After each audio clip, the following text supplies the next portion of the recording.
Aconteceu em Maringá, entre os dias 22 e 24 de setembro, a segunda jornada de estudos da Justiça Federal. A reportagem deste evento você confere agora no Justiça na TV.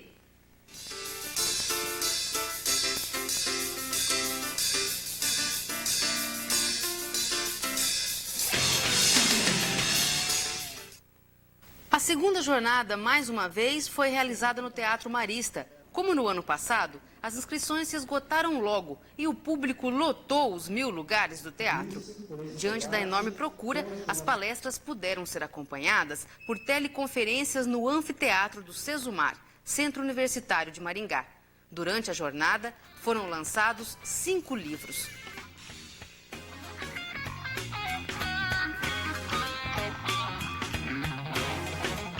A solenidade de abertura foi presidida pelo diretor do Foro da Justiça Federal do Paraná, juiz federal Nicolau Conkel Júnior. Ele falou da importância do evento para os estudantes e para os profissionais do direito. O evento mostra a capacidade da circunscrição de Maringá de organizar um evento dessa ordem.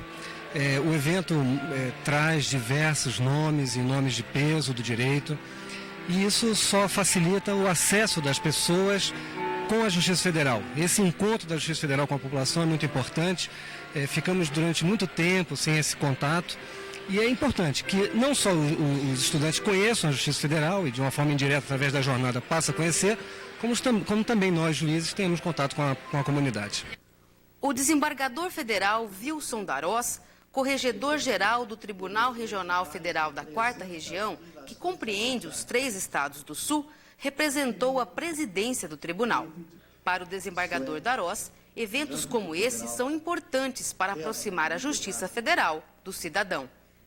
Para mim, esses eventos são de suma importância. A Justiça Federal, ela se instalou no interior dos estados e se inseriu na comunidade. Ao se inserir na comunidade, é evidente que ela tem que retribuir tanto quanto a comunidade tem lhe dado. E as comunidades locais têm sido muito benfazejas com a Justiça Federal. As municipalidades, o poder municipal, da mesma maneira. Então nós temos que retribuir. E retribuímos exatamente com o quê? Com o que nós temos. E o que nós temos? Eventos jurídicos para que os estudantes locais possam melhor aquilatar não só o conhecimento do direito, mas especialmente conhecer a própria Justiça Federal, que é uma justiça não tão nova assim, mas uma justiça que durante muito tempo, por estar instalada só nas capitais, era muito desconhecida no interior. Então nós, com esses eventos, nos fazemos conhecer e retribuímos a comunidade. O prefeito de Maringá, professor João Ivo Calef, também falou da relevância da segunda jornada de estudos para a cidade. É um movimento que traz debate cultural, debate filosófico, debate jurídicos.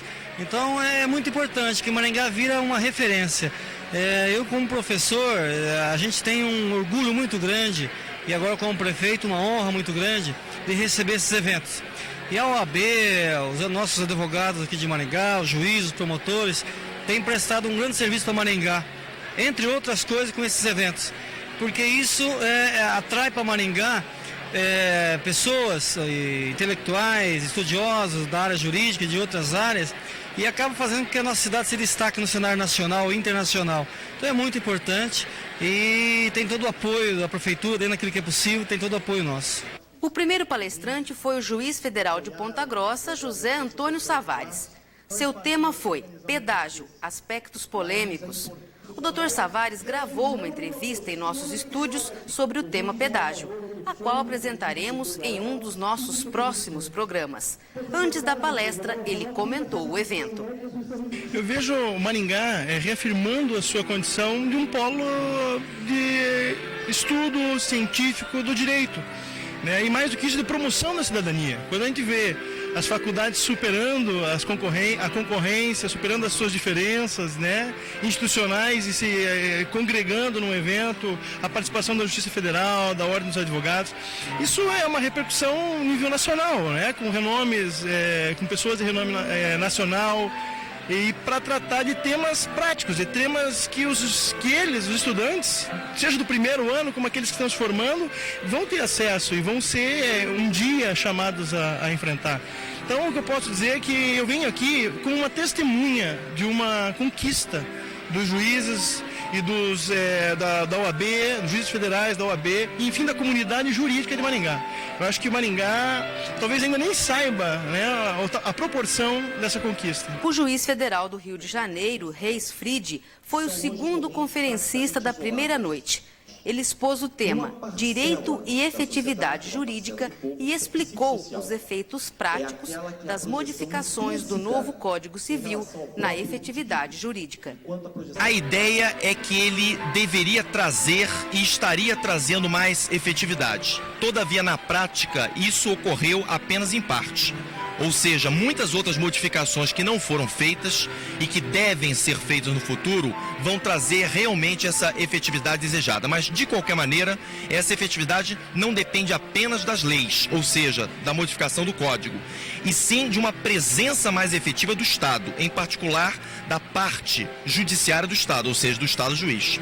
Agora, juntando tudo isso, doutor, o senhor acredita que essa juventude, né, que de repente tomou mesmo conta, chamou para si a responsabilidade, seja nos juízes, promotores, advogados, o senhor acha que tudo isso vai mudar, vai ser um divisor de águas no judiciário brasileiro?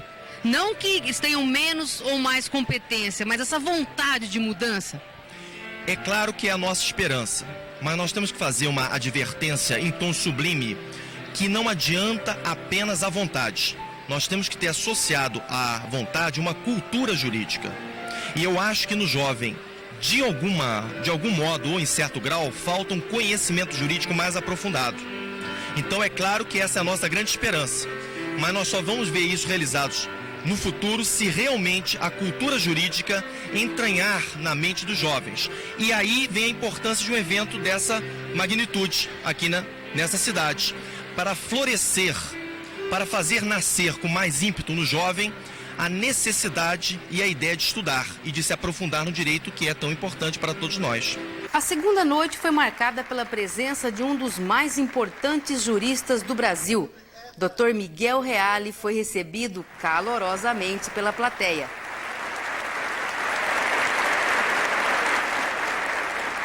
Antes da palestra, ele falou sobre o novo Código Civil. O novo Código vem restabelecer dois valores fundamentais. O valor da eticidade ou moralidade, fundada na boa-fé, e o valor da socialidade, baseado na concepção do sujeito de direito como um indivíduo num conjunto de circunstâncias. De maneira que é aquilo que se chama a concreção jurídica e não a abstração em que se perde às vezes o juiz ou o advogado. Muito bem, e quando o novo Código Civil foi publicado, surgiram vários posicionamentos divergentes. Alguns diziam que o Código já vinha atrasado, ultrapassado, porque não tratava de algumas questões novas, né? E outros já diziam que ele tinha mudado completamente. Como o senhor analisa o novo Código em relação ao Código antigo? Basta lembrar duas coisas. Primeiro, a publicação de um livro em minha homenagem, organizado por 3 eminentes membros, juízes dos tribunais superiores, do Supremo Tribunal, do Superior Tribunal do Trabalho e do Superior Tribunal de Justiça. E escreveram nesse volume 57 dos maiores juristas do Brasil. Prefiro ficar com a opinião desses a daqueles que são partidários de não li e não gostei. Após a palestra do professor Reale, o público pôde rever outra figura importante e carismática do cenário jurídico nacional. Por quase 1 hora, o promotor de justiça de São Paulo, Fernando Capês, brindou o público com o tema Teoria da Imputação Objetiva. Após a palestra, Fernando Capês disse do esforço que fez para comparecer pela segunda vez ao evento e contou um pouco da sua trajetória.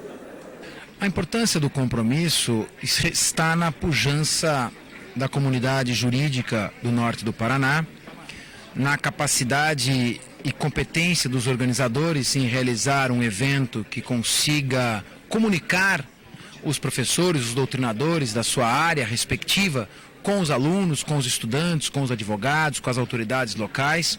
E acho que sempre é muito proveitoso podermos nos deslocar a locais e regiões que tratem com tal seriedade a importância do ensino jurídico no país. Muito bem, o senhor sempre demonstra bastante amor assim, pelos estudantes, né? Inclusive, lendo o prefácio do seu livro, Curso de Processo Civil, a gente vê que o senhor, enquanto aluno lá no Damásio, gostava de dar aula e gostaria de dar aula. Então, chegou e disse, eu quero dar aula. E aí, pela sua ousadia, o doutor Damásio falou, vamos ver então o que essa pessoa tem a dizer, né? E assim o senhor conseguiu então dar aula e se tornar quem o senhor é hoje. Qual a importância então da força de vontade e da luta mesmo para se conseguir alguma coisa? Logo que eu me formei, na formatura eu via os meus colegas se abraçando, chorando, emocionados, e eu na verdade tinha uma outra sensação. Era uma sensação de insegurança quanto ao futuro que se avizinhava. Eu tinha uma compenetração muito grande, uma preocupação quanto o que me aguardava quanto ao futuro profissional. Então, nesse momento, que pode estar passando pela cabeça de milhares de estudantes em todo o país, 30 mil estudantes se formam no Brasil a cada ano, você deve, em primeiro lugar, buscar fazer aquilo que está mais próximo de você. Então, o que eu tinha mais próximo de mim? Eu não tinha um escritório montado, eu não tinha um grupo, um grande relacionamento. A única coisa que estava próximo de mim era o livro e a vontade de estudar. Então, eu fixei o objetivo. Eu quero passar no concurso e eu quero ser promotor de justiça, quero pertencer ao Ministério Público. Peguei o programa, vi a matéria, falei, bom, então o que me separa de ser promotor são essas coisas, eu vou lê-las.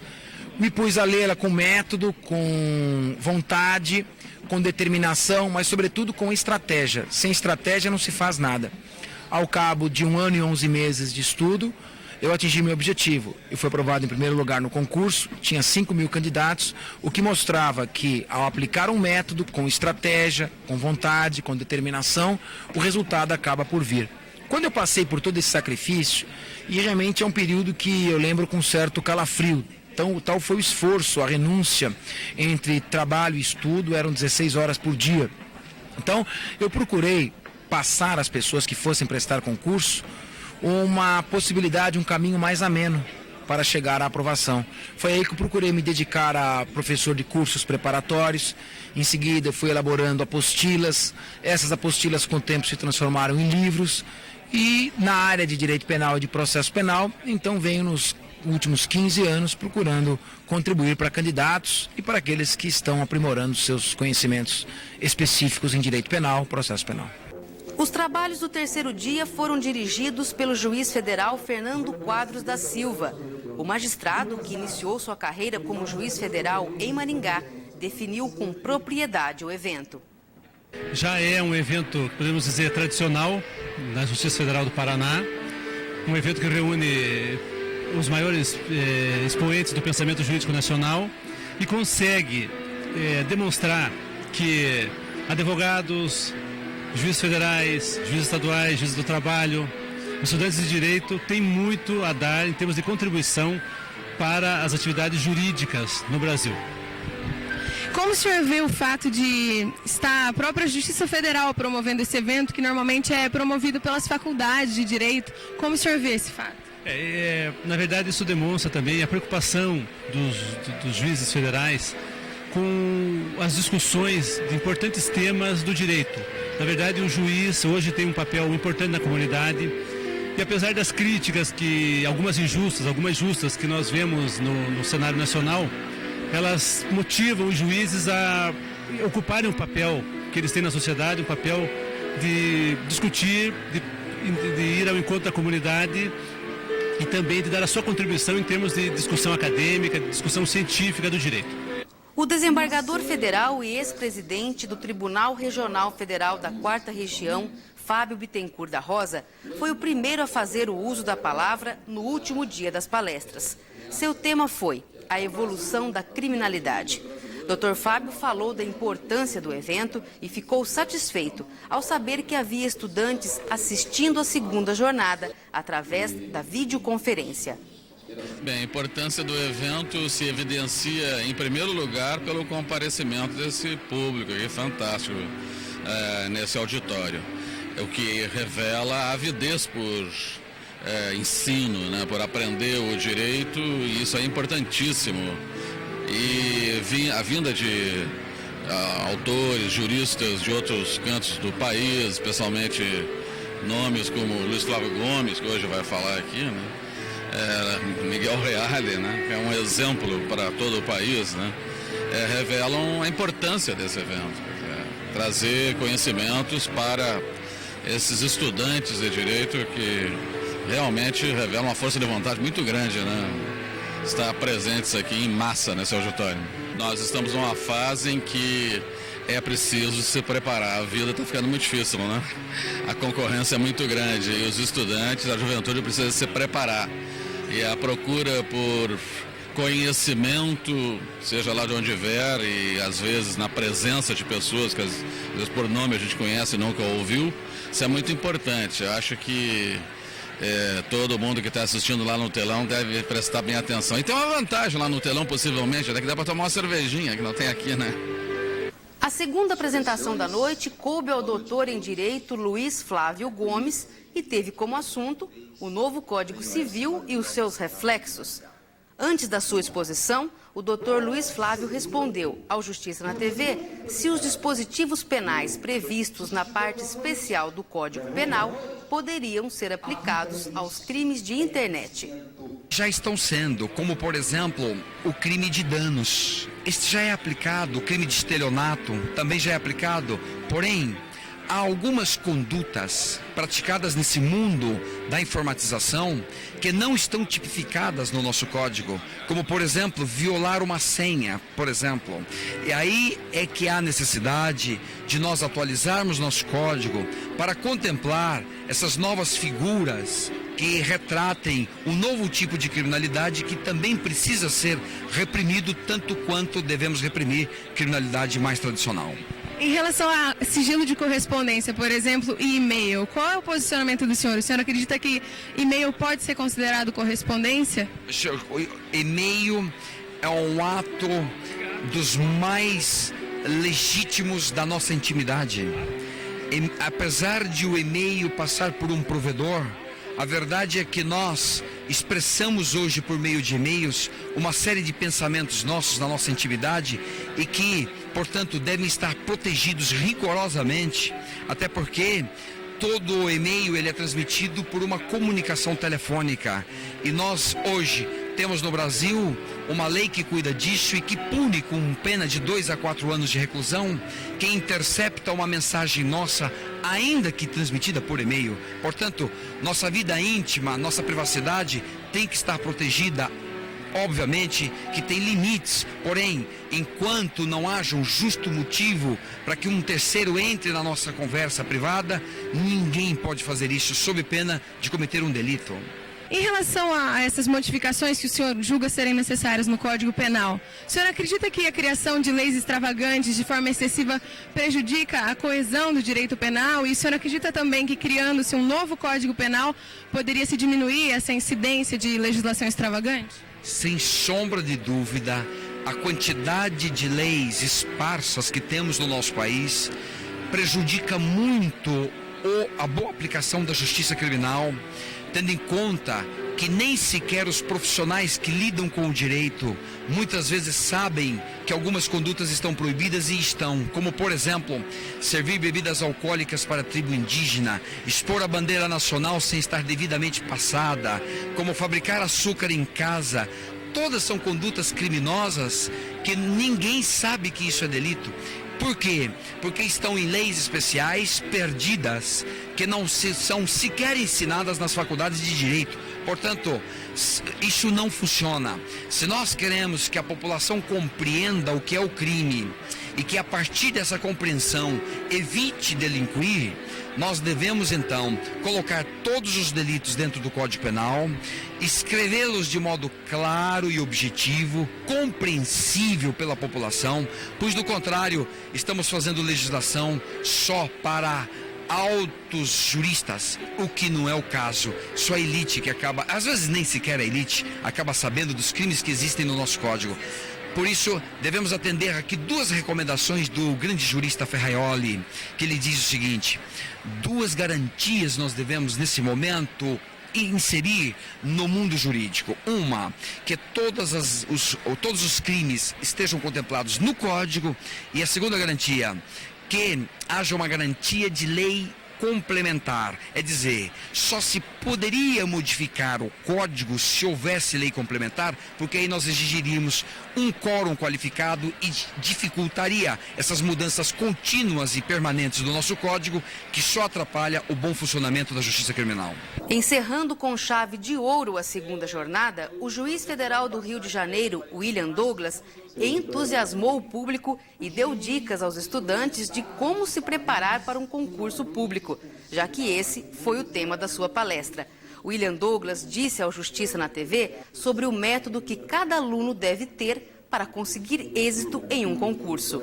Eu acabei escrevendo um livro sobre essa experiência de se preparar para concurso público, e nesse livro eu coloco 90% de técnicas que servem para todo mundo, são independem da pessoa, e existe cerca de 10% que são técnicas pessoais, diferenças pessoais. Então tem gente que gosta de estudar de manhã, outras de tarde, outras de noite, umas aprendem mais copiando, outras aprendem mais ouvindo, outras vendo. Então no processo de preparação para o concurso, a pessoa tem que aprender a se conhecer para saber como que ela rende mais.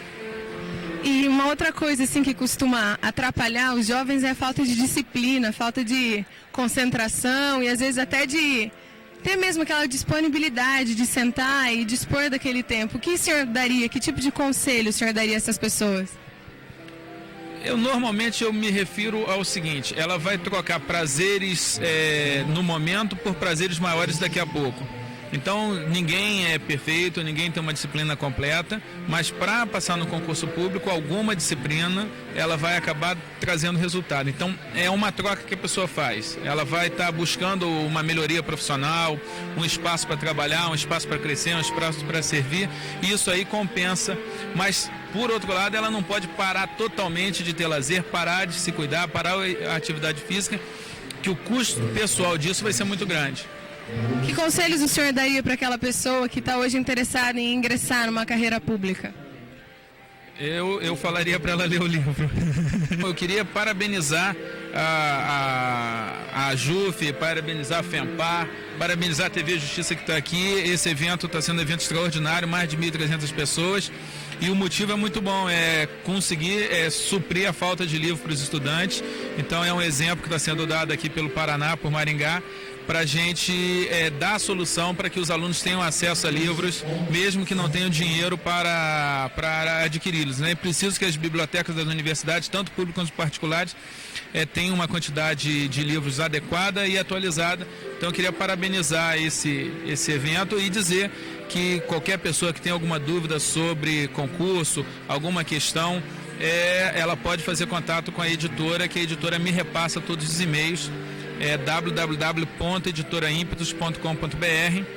E tirando a brincadeira aí, eu gostaria de dizer que qualquer pessoa que está pensando em fazer concurso, que ela está fazendo uma coisa boa. O concurso é um sistema democrático, é um sistema que as pessoas conseguem ter acesso independente de raça, cor, religião, de classe social, apesar das dificuldades sociais. Qualquer pessoa pode vir a fazer parte do governo, influenciar nos destinos do país e mudar o lugar onde ela está, mudar a própria vida, mudar as pessoas que estão do lado. E o preço disso é alguns anos de estudo e dedicação, e eu acho que é um preço bem pequeno para tudo que o concurso traz de positivo para a pessoa. Após o encerramento da segunda jornada, o coordenador juiz federal Anderson Furlan Freire da Silva fez uma avaliação do evento. Olha, é difícil fazer essa avaliação, né? Mas o fato de que 1.000 pessoas compraram todas as inscrições em um dia e pouco, já revela o sucesso que foi a jornada, né? Palestrantes de alto nível, falando sobre temas interessantes e de maneira envolvente. Os alunos, tenho certeza, ficaram satisfeitos e, na verdade, esse evento, o sucesso dele é devido à qualidade dos palestrantes e ao interesse dos alunos, porque sem esses dois fatores não teríamos evento.